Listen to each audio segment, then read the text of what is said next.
Mahigit 900 atletang sumabak sa Ironman 70.3 Subic Bay, Philippines Triathlon sa Zambales. Nakataya rito ang 25 slots para makapasok sa gaganaping World Championships sa Agosto. Balitang hatid ni Mark Zambrano. And today, he's a 2015. Nagwagi sa kanyang kauna-unahang Ironman 70.3 race sa Pilipinas, ang Australian Asia Pacific titleist na si Tim Reed, matapos niyang habulin sa run leg ang race leader na si Josh Anberger.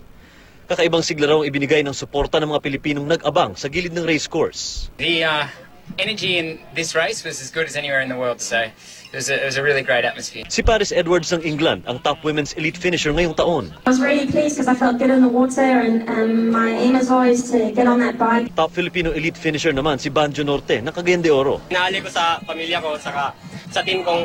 Nakataya sa Ironman 70.3 Subic Bay ang $15,000 na prize money at 25 slots sa Ironman 70.3 World Championships na gaganapin sa Salzburgland, Austria sa Agosto. Nasubukan ng husto ang tibay ng mahigit 900 foreign at local triathletes sa 1.9 km swim course sa Dungaree Beach, 90 km bike course na papasok sa ilang bahagi ng SCTEX o Subic Tarlac Expressway at 21 km run course.